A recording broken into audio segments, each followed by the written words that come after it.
يا من تذهب إلى القبور والأضرحة تطلب منها العون والمدد والشفاء والرزق والولد، انتبه، فإن هناك مشكلة كبيرة حضرتك مش واخد بالك منها، ألا وهي أن ما يحدث عند هذه القبور وتلك الأضرحة أشد وأعظم مما كان يفعله المشركون عند أصنامهم وأوثانهم. إزاي الكلام ده؟ الأدلة من القرآن، وذلك من وجهين.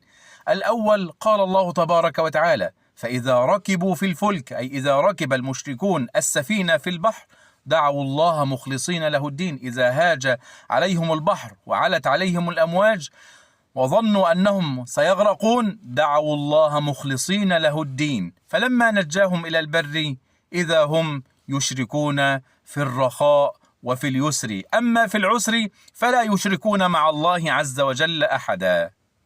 قال تعالى: ثم إذا مسكم الضر فإليه تجأرون ثم إذا كشف الضر عنكم إذا فريق منكم بربهم يشركون. أما ما يحدث عند هذه القبور ففي الرخاء، ففي الشدة، في العسر، في اليسر، في الغنى، في الفقر، في الصحة، في المرض، يذهبون إلى هذه القبور. تلك المرأة التي أصابتها مصيبة فكانت تصيح: يا متبولي يا متبولي، فقالوا لها: لماذا لا تقولين يا الله؟ قالت: المتبولي ما يستناش. وقال الألوسي في التفسير: قال لي بعض القبوريين: إذا كنت في شدة فلا تسأل الله، ولكن ادعوا الأولياء فإن الله لا يهتم لأمرك. وذكر أن جماعة كانوا في البحر فهاج عليهم الموج فنادى كل واحد: يا بدوي يا رفاعي يا دسوقي، فقال رجل عجوز على هذه المركب: قال: يا رب أغرق أغرق، فإنه ليس على السفينة من يعبدك.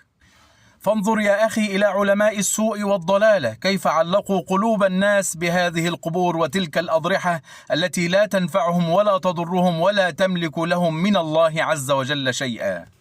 الأمر الثاني أن المشركين الذين دعاهم النبي صلى الله عليه وسلم كانوا يتوجهون إلى أصنام لأناس يظنون أنهم صالحين، مثل اللات الذي كان يلت السويق للحجاج، رجل يطعم الحجاج. قوم نوح كانوا يدعون ود وسواع ويغوث ويعوق ونسر، أسماء لرجال صالحين. أما هؤلاء الذين يذهبون إلى هذه القبور وتلك الأضرحة فيدعون أناسا من أفسق الناس ومن أجهل الناس، مثل البدوي هذا الذي كان لا يصلي، كان لا يغتسل، مثل علي وحيش الذي كان إذا رأى شيخ بلد يمتطي حمارة يقول له: امسك رأسها، ويأتيها على قارعة الطريق وإنا لله وإنا إليه راجعون، ويدعون فيهم أنهم أولياء الله الصالحين.